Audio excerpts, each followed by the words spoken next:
मेरे गुरु महेश्वर शिव को मेरा प्रणाम है।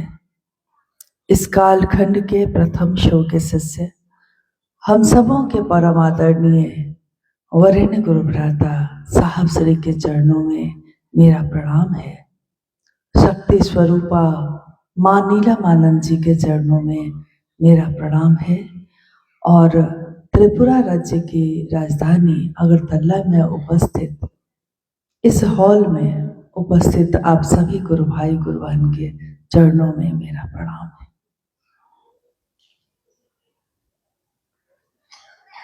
महागुरु महादेव के शिष्य होने के नाते एक सौभाग्य हम सबको मिला है कि हम दुनिया में कहीं भी जाकर अपने गुरु का संदेश सुनाते हैं, समझाते हैं, महादेव से जुड़ाव करते हैं और आगे बढ़ जाते हैं। इस कालखंड में शिव के शिष्यता का प्रारंभ जब हुआ, ये 1980 का दशक था। आपने अभी सुना भाई परमेश्वर जी शिव की शिष्यता की पृष्ठभूमि यानी कैसे ये शुरू हुई, उसकी व्याप्ति कि जब ये शुरू हुई साहब और दीदी के जीवन में तो क्या हुआ और किस उद्देश्य से शुरू हुई।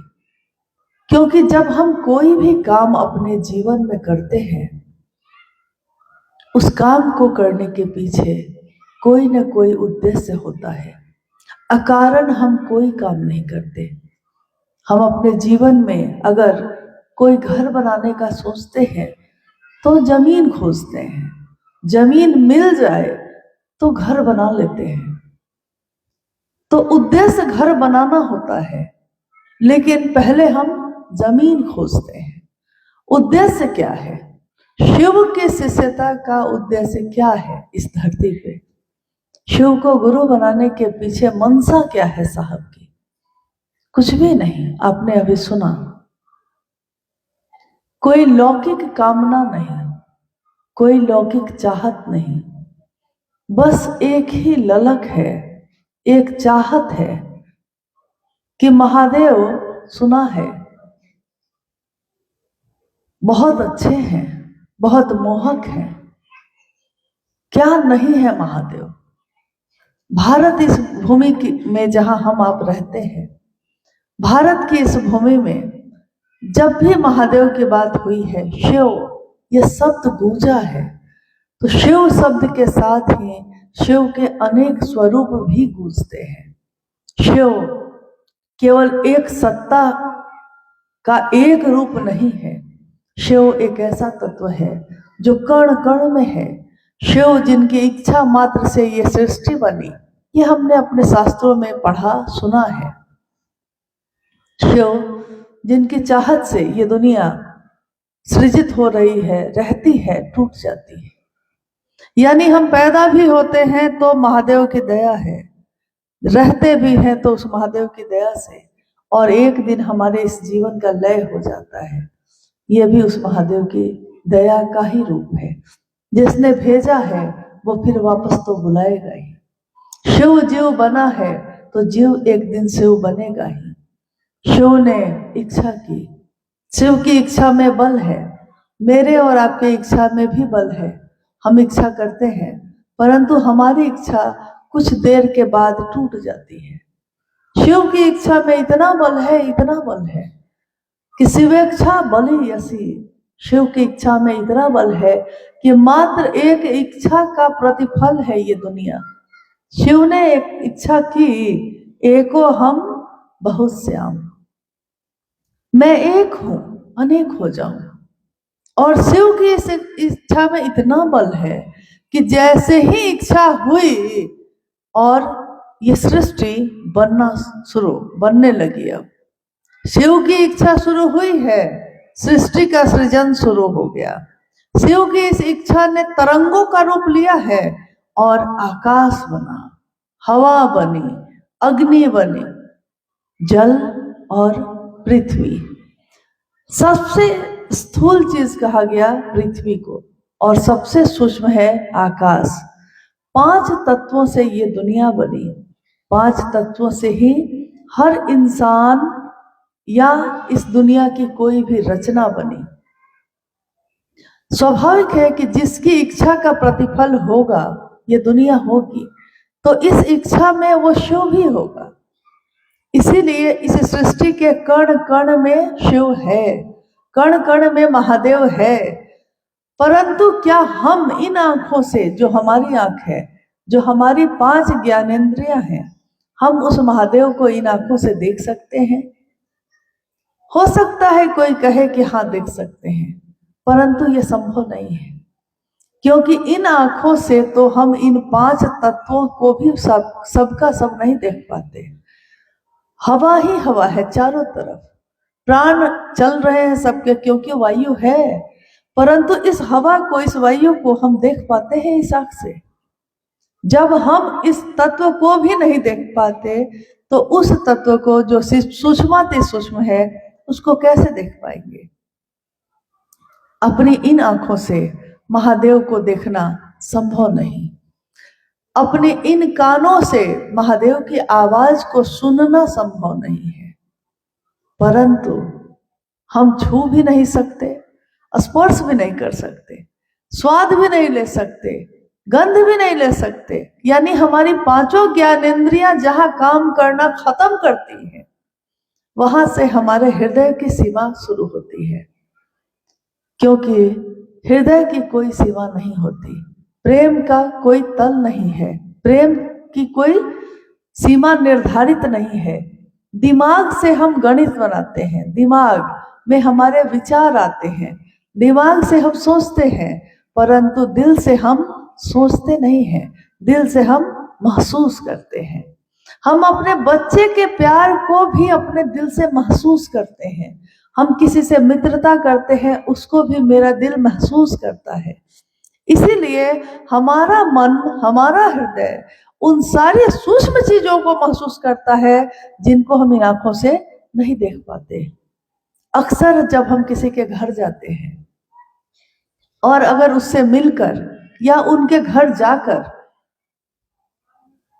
हालांकि उनके घर जब आप जाते हैं तो वो आपका बड़ा सत्कार करते हैं, भोजन बनाते हैं, आपको खिलाते हैं, बात भी करते हैं बैठकर, परंतु आपका हृदय ये महसूस कर लेता है कि भाव नहीं है। मतलब भोजन तो कराया है इसने, सामने पड़ने पे प्रणाम पाती तो हो गया है, लेकिन अंदर से भाव महसूस नहीं हो रहा है। यानी सूक्ष्म चीजों को हृदय महसूस कर लेता है, जिसको दिमाग नहीं पकड़ पाता उसको दिल पकड़ लेता है। तो दोबारा हम उसके यहाँ जाना नहीं चाहते। कोई कहता है कि चलिए ना, उस दिन तो उसने आपका बड़ा सम्मान किया था, लेकिन आप समझ जाते हैं, हम समझ जाते हैं, और हम कहते हैं कि नहीं, भाव नहीं था भैया।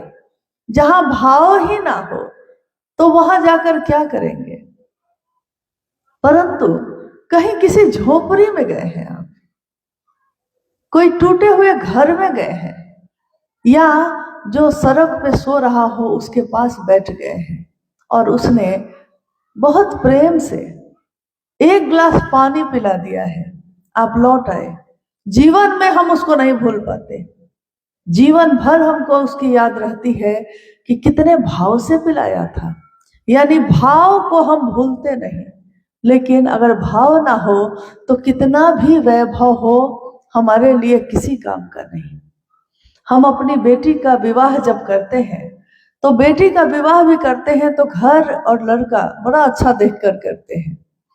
बेटी जब अपने घर, अपने ससुराल चली जाती है, हम उससे पूछते हैं घर में सब कुछ अच्छा है? तो वो कहती है कि हाँ सब अच्छा है माँ। आप कहती है ना, तुम्हारी आवाज में वो बात नहीं है, तुम दुखी हो क्या? वो कहती है कि नहीं, सब कुछ तो है, घर भी तो बहुत बड़ा है, गाड़ियां भी हैं, संपत्ति भी है, और कपड़े और आभूषण भी है, फिर किस बात का दुख, किस बात की पीड़ा? लेकिन माँ कहती है तुम्हारी आवाज में दुख झलक रहा है। बेटी कहती है अपनी माँ को, माँ पति का भाव नहीं देते। माँ कहती है तो बाकी तो सारी चीजें तुम्हारे लिए बेकार है। बहुत अच्छा घर मिल भी जाए, पति का प्रेम ना मिले, पति का भाव ना मिले, तो उस पत्नी के लिए बाकी सारी चीजों का कोई मोल नहीं।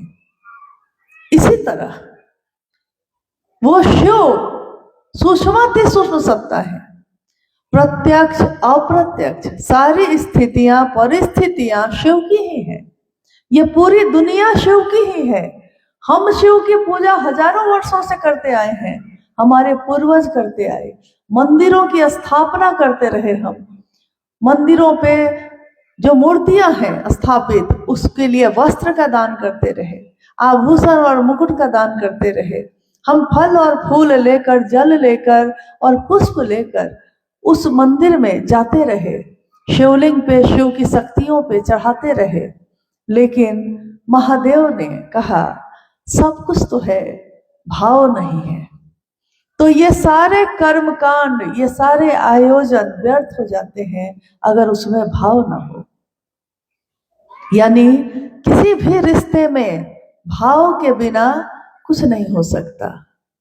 तो जब हम शिव को गुरु बनाने की बात कहते हैं, तो शिव को गुरु बनाते समय हो सकता है भाव हो सकता है भाव नहीं हो, दोनों स्थितियां हो सकती हैं। विश्वास हो या विश्वास नहीं हो, यह भी हो सकता है, क्योंकि हम इंसान ही तो हैं। कभी किसी पे विश्वास होता है और कभी किसी पे विश्वास नहीं होता। शिव को अपना गुरु बनाने में हो सकता है विश्वास नहीं भी हो, तब भी अविश्वास में भी या विश्वास में भी अगर हम ये कहते हैं, हे शिव आप मेरे गुरु हैं, मैं आपका शिष्य हूं, मुझ शिष्य पर दया कर दीजिए, अगर ये बात हमारे मन से निकलती है, सिर्फ मुख से नहीं, बोली से नहीं, अगर ये हमारे मन से निकलती है, तो याद रखिएगा मन की आवाज बहुत तीव्र होती है, बहुत तेज होती है। मन की गति इतनी तेज होती है कि अभी यहाँ बैठे बैठे आपने सोचा और आप दुनिया के किसी भी कोने में जा सकते हैं मन से। शरीर से जाने में समय लगेगा। यहाँ इस अगरतला में आज ये शिव गुरु कार्यक्रम हो रहा है, हमारे गुरु शिव का ये कार्यक्रम हो रहा है, परंतु रांची में बैठे बैठे भी कितनी बार मन से तो हम लोग यहाँ आ ही चुके हैं, शरीर से आने में समय लगा। मन से हमारे साहब, हमारे वरेण्य गुरु भ्राता तो उसी दिन अगरतला में आ गए थे जिस दिन उन्होंने कहा था कि हॉल में कार्यक्रम करना, मैं आऊंगा। इसलिए शिव के शिष्यता में जब ये कार्यक्रम आज यहाँ पहली बार इस तरह से हो रहा है, तो उसमें हमारे साहब के साथ हम लोग सब उपस्थित हैं। महादेव इन आंखों से दिखाई नहीं देता, तो महादेव हृदय से महसूस होता है।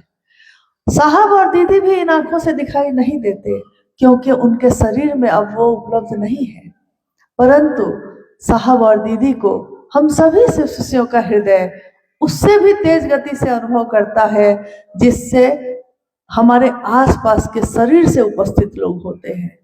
हम उससे भी ज्यादा उनको अपना नजदीक समझते हैं, जितना नजदीक मेरे बगल में बैठा व्यक्ति भी नहीं होता, क्योंकि ये तो हृदय की बात है, मन से मन के जुड़ाव की बात है।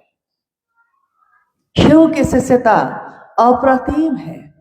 अप्रतिम का अर्थ होता है एक ऐसी प्रतिमा जिसके जैसी कोई दूसरी प्रतिमा नहीं है। इसलिए शिव के अनेक स्वरूप पूजित हुए। शिव महाकाल है, शिव महाअघोरेश्वर है, शिव योगियों के योगी, योगियों के भी गुरु, आदि योगी हैं, आदि गुरु हैं। शिव क्या नहीं है? शिव भोला है, शिव शंकर है, क्या नहीं है? यहाँ तक कि शास्त्रों ने भी लिखा कि ज्ञान विच्छेद तू शंकरात, ज्ञान देने के कारण तू शंकर कहलाता है। तुम त्रिभुवन गुरु वेद बखाना, तुम त्रिभुवन के गुरु हो, ये वेद भी बखान करते हैं। संभवे गुरुवे नमः, संभो तुम गुरु होने के कारण प्रणाम करने योग्य हो, हम आपको प्रणाम करते हैं। आप गुरु हैं, हम आपको प्रणाम करते हैं। जगत गुरु, विश्व गुरु, आदि गुरु शिव।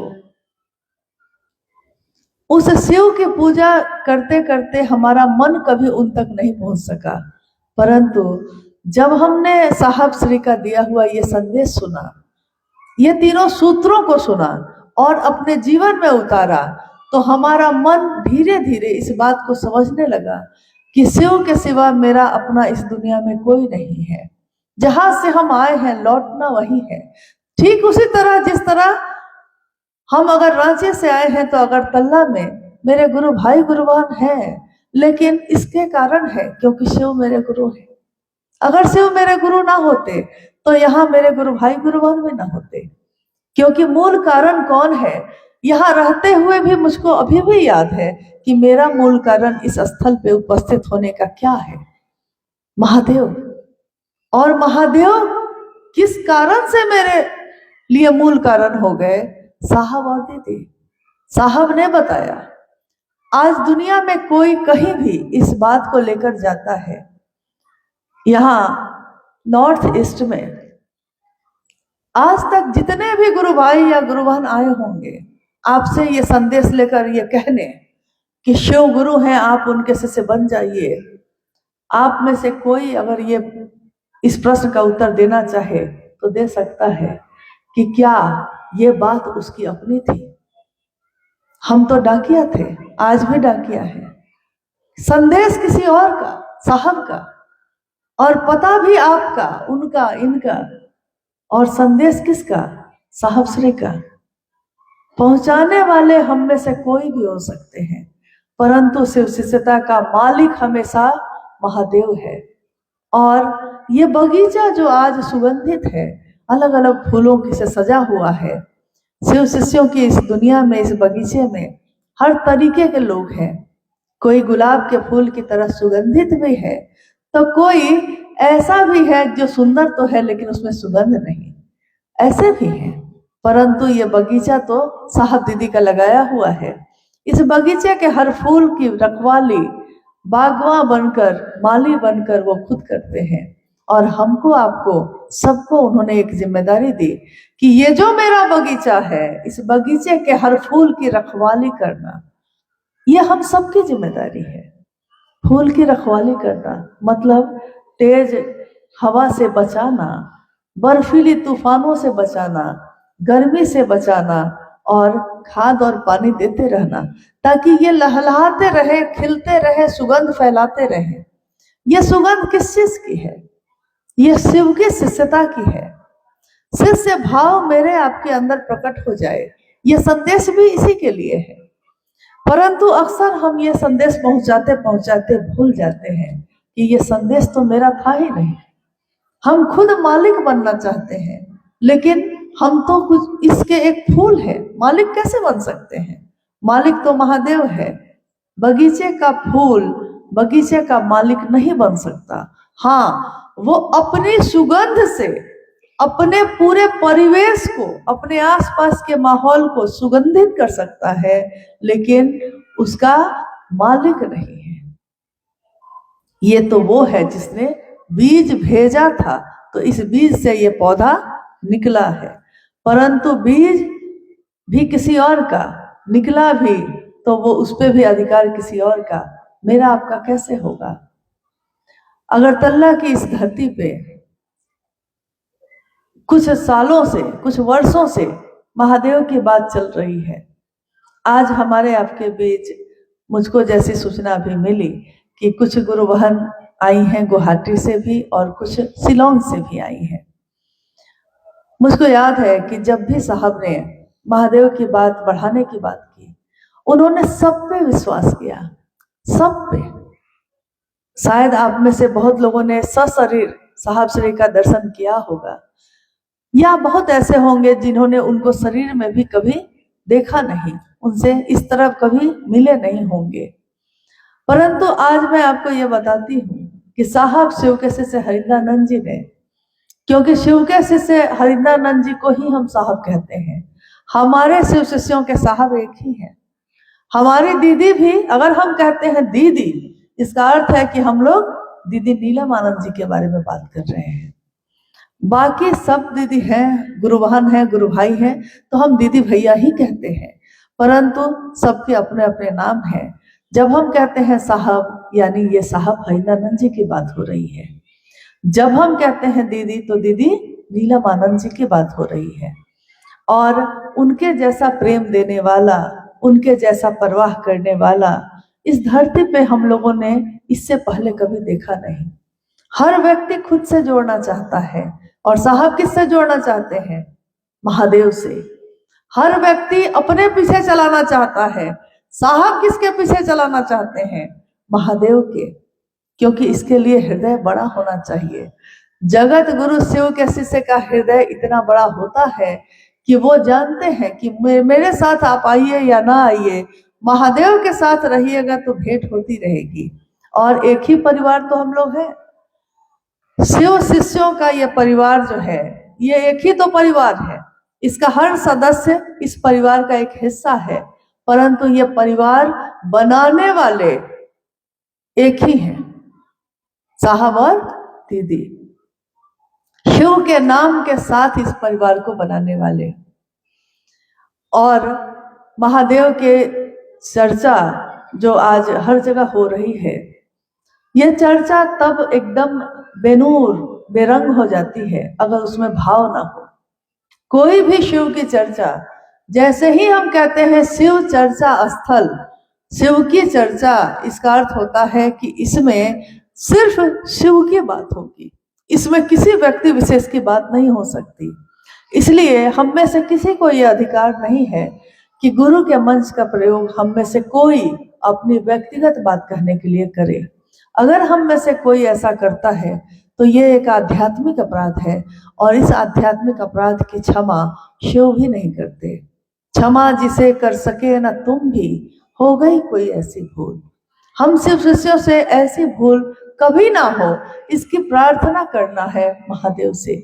महादेव, हम आपके लिए आपसे दया मांगे कि हम आपके शिष्य बन सके। हम आपकी चर्चा भी करें तो इसलिए कर सके कि कोई शिव का शिष्य बन सके। हम आपको नमन भी करें तो इसलिए करें कि हमारे मन का प्रणाम आप तक पहुंच जाए। 3 सूत्र हम में से ज्यादातर लोग करते हैं। क्या आप लोग जितने लोग हैं सब कुछ 3 सूत्र तो करते ही होंगे? तीनों सूत्र, पहला, दूसरा और तीसरा सूत्र हम लोग सब करते हैं ना? आप लोग भी करते होंगे? करते हैं। किसी ने बताया होगा कि करना चाहिए, इसलिए करते हैं। लेकिन इसको करने के पीछे कारण क्या है? कोई भी काम जब हम करते हैं, हम बाजार जाते हैं, हम वहां से राशन और सब्जी खरीद कर लाते हैं। किस लिए? उद्देश्य क्या है इसका? क्या उद्देश्य होता है? राशन खरीदकर घर के रसोई में लेकर आए हैं, इसके पीछे उद्देश्य क्या है? भोजन बनाना, यही उद्देश्य है ना? नहीं, भोजन बनाना ही नहीं, भोजन खाकर किसी की भूख खत्म हो जाए, किसी का तृष्णा, किसी की भूख समाप्त हो जाए, ये होता है राशन खरीदने का उद्देश्य। ये है तो पृष्ठभूमि हो गई राशन खरीदना, भोजन बनाना हो गया व्याप्ति, यानी आज जो भोजन बन रहा है ये काम हो रहा है। लेकिन इस भोजन बनाने का उद्देश्य भी होता है कि जब तक वो किसी के मुख से जाकर उसके पेट की क्षुधा को नष्ट ना करे, तो इस भोजन का कोई अर्थ नहीं है। हम में से कोई ना कोई बीमार होता है और डॉक्टर के पास जाता है।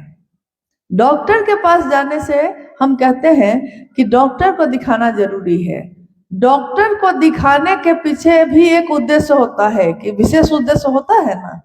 डॉक्टर को दिखाने गए हैं, डॉक्टर इलाज करेंगे, जांच करेंगे, दवा देंगे, लेकिन ये दवा खाकर इसका उद्देश्य क्या होगा? उद्देश्य ये है कि मरीज की बीमारी खत्म हो जाए, ये डॉक्टर का उद्देश्य होगा। दवा देना उसका उद्देश्य नहीं होता। सिर्फ दवा खाकर बीमारी खत्म हो जाए, जड़ से खत्म हो जाए, ये डॉक्टर का उद्देश्य होता है। तो जब साहब श्री ने कहा कि शिव मेरे और आपके गुरु हो सकते हैं, तो शिव को गुरु बनाने के पीछे साहब श्री का उद्देश्य क्या है? क्योंकि शिव की शिष्यता की पृष्ठभूमि बताती है कि साहब ने शिव को गुरु कैसे बनाया। अभी आपने सुना है, अगर गौर से सुना होगा तो सुना है आपने। व्याप्ति ये है कि आज भी लगभग 51 वर्षों से शिव चर्चाएं हो रही हैं इस धरती पे, इस कालखंड में। 51 वर्षों के 51वां वर्ष बीत रहा है। 51 वर्षों के बीच में करोड़ों शिव के शिष्यों ने ये बात अपने मुंह से बार बार कही कि आइए भगवान शिव को अपना गुरु बनाते हैं। शिव जन जन के गुरु हैं, आइए भगवान शिव को अपना गुरु बनाते हैं। कहा होगा कि नहीं? जिसने भी आज से पहले आपसे बात की होगी उसने यही कहा होगा कि भगवान शिव को अपना गुरु बना लीजिए। हम कहेंगे कि बनाने के लिए क्या करना होगा, शिव को गुरु बनाकर क्या करना होगा, तो वो बताते हैं कि 3 सूत्र करिएगा। बहुत गुरु भाई गुरु बहन कहते हैं कि 3 सूत्रों में पहला सूत्र नहीं हो पाता है, दूसरा सूत्र नहीं हो पाता, तीसरा सूत्र नहीं हो पाता। अमूमन ये बात कहते हैं, परंतु सूत्र क्या है पहले ये समझ ले हम लोग। इसका उद्देश्य क्या है, इसको करने के पीछे कारण क्या है, इसको करने से परिणाम क्या आएगा। पहला सूत्र, जब हम मन ही मन बार बार ये कहते हैं कि हे शिव आप मेरे गुरु हैं, मैं आपका शिष्य हूं, मुझ शिष्य पर दया कर दीजिए, तो बार बार ये कहना मेरे मन में एक आवृत्ति पैदा करता है। लगातार एक बात घूम रही है मेरे मन में, हे महादेव आप मेरे गुरु हैं, मैं आपका शिष्य हूं, मुझ शिष्य पर दया कर दीजिए। ये एक शब्द नहीं है, ये धीरे धीरे एक विचार से भाव बन रहा है। एक भाव ऐसा बन रहा है जिसमें शिष्य अपने गुरु से कहता है कि मुझको अपना शिष्य बना लीजिए, दया करिए मेरे ऊपर। हमारा स्वभाव क्या है जगत में कि हमारे अंदर पुत्र का भाव, पुत्री का भाव, माँ का भाव या मित्र का भाव प्रकट हो जाता है, परंतु जब हम शिव की बात करते हैं, ईश्वर की बात करते हैं, तो हमारे अंदर वो भाव प्रकट करने हमको नहीं आता। हमको लगता है कि इसके लिए कोई विज्ञान होगा, इसके लिए कोई तरीका होगा। लेकिन आप गौर करिए, हमारे जीवन में बचपन से लेकर अभी तक में जितनी भी उम्र हमारी और आपकी है, शुरू से याद करिए, जब से आपको याद है, क्या पत्नी का भाव प्रकट करने के लिए आपने कोई तपस्या की थी? जब हमारा विवाह हुआ तो मेरे अंदर पत्नी का भाव प्रकट हो गया खुद। जैसे ही पता चला कि ये व्यक्ति मेरे पति होने वाले हैं, मेरे अंदर पत्नी का भाव प्रकट हो गया। इसके लिए मैंने कोई तपस्या नहीं की, इसके लिए मैंने कोई सूत्र नहीं किया। क्या आपने किया कभी? पत्नी का भाव कहाँ था इससे पहले? यानी जन्मजात ही था हमारे अंदर ही। जैसे ही सामने वो सत्ता आई जो पति है, तो पत्नी का भाव प्रकट हो गया। जैसे ही कोई ऐसा आया जो मेरा मित्र है, तो मेरे अंदर भी मित्रता का भाव प्रकट हो गया।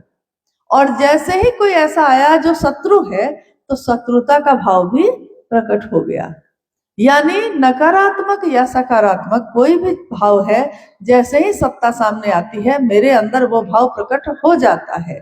तो जैसे ही ये संदेश, ये विचार हमारे आपके तक पहुंचता है कि शिव मेरे गुरु हैं, आपके भी हो सकते हैं, आइए भगवान शिव को अपना गुरु बनाए, तो ये विचार हमारे अंदर एक क्षण में शिष्य भाव को प्रकट कर देता है। लेकिन अगर ये नहीं कर पाता तो स्वस्फूर्त शिष्य भाव के जागरण के लिए पहला सूत्र है शिष्यानुभूति। एक किताब है छोटी सी, जो साहब ने 1990 में छपवाई थी, पहली बार पटना में थे साहब उस समय। और शिष्यानुभूति में उन्होंने लिखा है कि पहला सूत्र करना हमारे मन में शिष्य भाव के जागरण की अद्भुत विधा है। स्वस्फूर्त यानी खुद ही प्रकट हो जाएगा। अब आपको इसके लिए कोई तपस्या नहीं करनी है, और जैसे ही प्रकट होगा तो फिर कहते हैं कि अगर किसी के लिए प्रेम पैदा हो गया, उसके बाद कुछ नहीं करना पड़ता। प्रेम पैदा हो गया, प्रकट हो गया, तो अब वो रातों को खुद ही जगता है, अब वो रास्ते पे खुद ही खड़ा होकर इंतजार कर रहा है, अब उसकी रातों की नींद उड़ गई है। प्रेम प्रकट हो जाए तो शिव से जुड़ाव हो जाएगा। इसके लिए दूसरा सूत्र है कि मेरा जो ध्यान पूरी धरती पे बिखरा हुआ है, यहाँ भी है, वहां भी है, वहां भी है, तो सबके प्रति हम भक्त नहीं बन सकते। हमारी भक्ति किसी एक के लिए ही होगी। व्यभिचारी भक्ति अध्यात्म में नहीं चलती। अध्यात्म में एक निष्ठता चलती है, एक निष्ठता यानी एक के प्रति निष्ठा। मेरा हृदय जो विश्वास करता है, जो कृतज्ञता है मेरी, जो एहसान मानते हैं हम, वो किसी एक के प्रति ही होगी। तो अध्यात्म में एक निष्ठता, समर्पण, समर्पण यानी झुके रहना। तो बताइए, शिव मेरे गुरु हैं आज, इसके लिए हमको किसके प्रति एक निष्ठता रखनी चाहिए? अगर ये प्रश्न आया तो आपका जवाब क्या होगा? किसके प्रति रहना चाहिए? बहुत धीरे बोल रहे हैं, लगता है डरते हैं क्योंकि यहाँ भय किससे है? किससे भय है? अगर आपको लगता है कि कोई व्यक्ति कुछ कर लेगा तो याद रखिएगा कि तांत्रिकों के तांत्रिक भी हमारे गुरु शिव हैं, और हमारे गुरु शिव से बड़ी ताकत किसी के अंदर नहीं है। महादेव से न बिगड़ जाए मेरा नाता, चिंता इसकी करिए। व्यक्ति से बिगड़ जाएगा तो कोई दिक्कत नहीं है, वो तो ऐसे भी बिगड़ना ही है। जिंदगी भर कोई किसी के साथ नहीं रहता, जिंदगी भर कोई किसी का साथ नहीं देता। तो महादेव से मेरी बात बन जाए, इसके लिए हमारी निष्ठा शिव की, शिष्य की शिव के लिए होगी, और जिसने इस रिश्ते को बनाया है, जिसने ये संदेश दिया है, उनके लिए होगा। ना तो मेरे लिए होगा, ना तो उनके लिए, ना तो उनके लिए। एकमात्र एक ही सत्ता है जिसकी ये बात है, निष्ठा भी उसी के लिए होगी। समर्पण यानी झुकने की विधा है। जो जितना बड़ा होता है उतना झुकता है, और जो जितना छोटा होगा उतना ही अकड़ता है। ये तो लक्षण बताते हैं। जो बड़ा है, मतलब बड़ा मतलब क्या दुनिया में बहुत बड़ा बंगला गाड़ी हो जाएगी तो हम बड़े हो जाएंगे? नहीं, दुनिया में इसका आकलन होता है, परंतु आध्यात्म की धरती पे आकलन होता है कि आपका स्वभाव शिव भाव में बदला कि नहीं।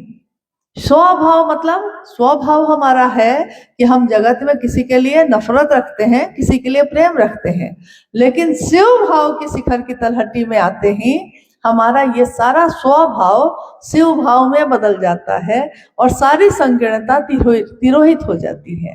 इसीलिए शिव की शिष्यता के बारे में साहब श्री ने कहा कि शिव की शिष्यता जाति, धर्म, लिंग, वर्ण, संप्रदाय सबसे परे की चीज है।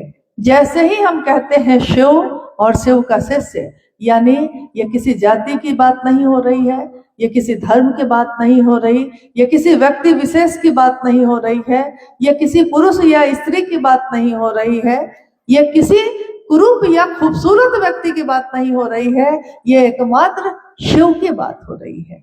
और ये पूरी दुनिया, पूरा आकाश शिव का है, सब इस आकाश के नीचे ही है। तो कोई भी चीज जो दूसरी होगी वो इस आकाश के नीचे ही होगी। साहब श्री के संदेश को सुनकर आज हमारा जीवन शिवमय हो रहा है। शिव की चर्चा शिव के लिए करना सिखाया उन्होंने कभी नहीं कहा कि शिव की चर्चा इसलिए करना कि तुम्हारा अपना एक क्षेत्र बन जाए, तुम्हारा अपना एक समुदाय बन जाए, तुम्हारे अपने लोग बन जाए। साहब ने कहा शिव की चर्चा शिव के लिए, शिव के लोग बन जाए, इसके लिए करना। तुम्हारा मेरा बन ही जाएगा तो क्या फायदा होगा। कितनी बार ऐसा हुआ कि चर्चा कर रहे हैं साहब, बोल रहे हैं, और हम लोग जो बैठे हैं तो हम लोग का भी नाम लेने लगे उसमें। उन्होंने कहा कि कोई मेरा, साहब चर्चा कर रहे हैं और साहब कह रहे हैं कि कोई मेरा आदमी बन गया, कोई इनका बन गया, कोई उनका बन गया, कोई उनका बन गया, कोई महादेव का क्यों नहीं बना। मैं हमेशा यही सोचता हूँ। तो लोगों के जाने के बाद साहब हमेशा हंसते और कहते कि आप लोग का नाम लिए हैं तो आप लोग को दुख नहीं ना हुआ है। तो हम लोग कहते हैं कि जी नहीं, आपके मुंह से किसी भी तरह नाम निकला यही बड़ी बात है। तो साहब ने कहा कि देखो तुम लोग छोड़ के भागोगे नहीं, ये मैं समझ गया हूँ, इसलिए तुम लोग का नाम ले लेता हूँ, क्योंकि अगर सामने वाले का नाम लेता तो वो छोड़कर भाग जाता नहीं, क्योंकि उसको तो लगता है कि मेरा नाम लेके कह रहे हैं कि मेरा आदमी बन गया, बुरा लग जाएगा उसको। भाई आपको बुरा न लगे, लेकिन अगर यहाँ पे मेरे 500 लोग हो ही जाएंगे तो क्या हम शिव से बड़े हो जाएंगे? क्या हम साहब दीदी से बड़े हो जाएंगे? और इससे हमको क्या हासिल होगा? लेकिन अगर वो सारे के सारे लोग शिव के बन जाएंगे तो मेरे भी रहेंगे। ऐसा थोड़ा ही है कि शिव के बन जाएंगे तो हमको छोड़ देंगे, उनको छोड़ देंगे। जो शिव का बनेगा वो सबका होगा, क्योंकि उसका स्वभाव अब शिव भाव की तरह बदल गया। महादेव सबके लिए झुकते हैं, महादेव सबके लिए करुणा बरसाते हैं। महादेव को दुनिया ने क्या दिया था? जब समुद्र में मंथन हो रहा था तो मंथन में हलाहल विष निकला। इतने देवी देवता हैं, धरती पे इतने लोग हैं, आकाश में इतने लोग हैं, लेकिन जब हलाहल विष निकला तो उस हलाहल का पान किसने किया था? अच्छा, महादेव ने किया था, ये पता है ना आपको? महादेव ने किया। क्यों? महादेव कह सकते थे ना, क्यों मेरे ही पास लाया विष? क्या मैंने तुमको विष दिया हमेशा? तो मेरे पास विष लेकर क्यों आए तुम? महादेव कह सकते थे कि नहीं? लेकिन उन्होंने नहीं कहा। साहब ने अपनी चर्चा में कहा एक बार कि महादेव आपकी किस्मत में विष ही लिखा था तो विष ही न मिलेगा, और क्या मिलेगा? तो महादेव को विष दिया लोगों ने, लेकिन इसके बदले में महादेव ने क्या दिया दुनिया को? विष दिया, अमृत दिया। तो जो शिव का शिष्य होगा उसको कोई विष दे सकता है, लेकिन वो किसी को विष नहीं दे सकता। आप मुझसे नफरत कर सकते हैं, लेकिन मैं आपसे नफरत कैसे करूं?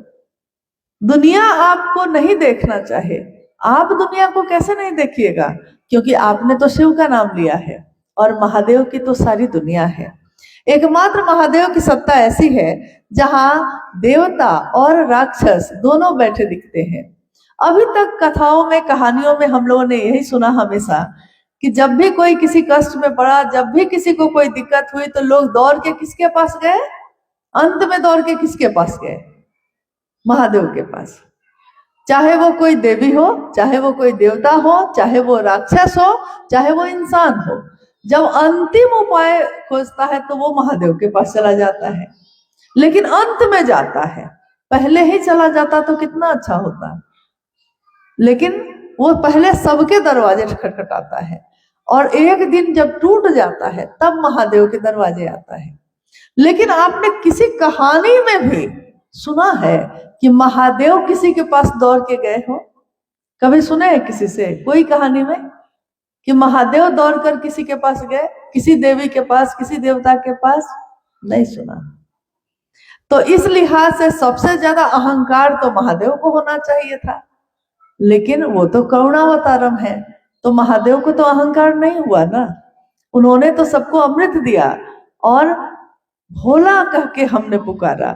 जो तीनों लोगों का अधिपति है, जो सबको वैभव संपत्ति देने वाला है, जो नटराज है, जो महाकाल है, जो कालों का भी काल है, और एक नाम उसका भोला है, तो हम कहते हैं भोला है वो, क्योंकि भोला बन के बैठा है वो भोला है नहीं, भोला बन के बैठा है।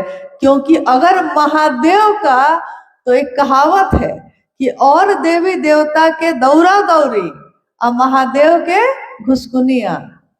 कहावत का अर्थ है कि और लोग दौड़ेंगे तब कहीं जाके यहाँ से वहां पहुंचेंगे, और महादेव बस खिसक जाते हैं तो यहाँ से पता नहीं कहाँ पहुंच जाते हैं। तो महादेव का वार तो कोई सह नहीं पाएगा, इसलिए महादेव पे सारे लोग वार करते हैं। महादेव अगर वार कर दिया तो कोई सह नहीं पाएगा इसको, इसलिए महादेव कभी वार नहीं करते। ये त्रिपुरा की धरती है, और ये त्रिपुरा की धरती बसी थी, और इसका नाम ही रखा गया था त्रिपुर सुंदरी देवी के नाम पे। त्रिपुर सुंदरी शिव की 10 महाविद्याओं में से एक महाविद्या का नाम है, और क्योंकि उनमें लक्ष्मी सरस्वती के भी रूप हैं तो इस कारण से भी त्रिपुर कहा जाता है। शिव की शक्तियों के रूप आपने देखे होंगे, डरावने हैं, यानी एकदम काला रंग, वर्ण काला है, जीभ काली है, आंखें काली है, मतलब एकदम लाल चढ़ी हुई, जैसे कि रुद्र रूप है, जैसे उग्र रूप है, परंतु हृदय बहुत ही कोमल है। मां काली का जितना भयंकर रूप है उतना ही हृदय वो कोमल है उनका, क्योंकि रूप के अनुसार हृदय होगा ये संभव नहीं है, ये जरूरी नहीं है। इसलिए साहब श्री ने हमेशा कहा कि रूप पे मत जाइएगा, रूप किसी का डरावना हो सकता है, हृदय कोमल हो सकता है। अब तीनों सूत्रों को करते हैं हम लोग, सारे लोग करते ही होंगे। महादेव को गुरु भी बनाए हैं। साहब दीदी के बारे में भी आप लोगों ने सुना अभी, तो महादेव के बारे में जान ही गए कि शिव गुरु हैं। 3 सूत्र करने से हमारा मन शिव के लिए जुड़ाव की स्थिति में हो जाएगा। लेकिन ये तीनों सूत्र करने के पीछे मूल कारण क्या है? क्योंकि ये तीनों सूत्र सहायक क्रिया है, सहायता करती है, मदद करती है हमारी एक मूल काम को करने में, एक मूल उद्देश्य की पूर्ति में।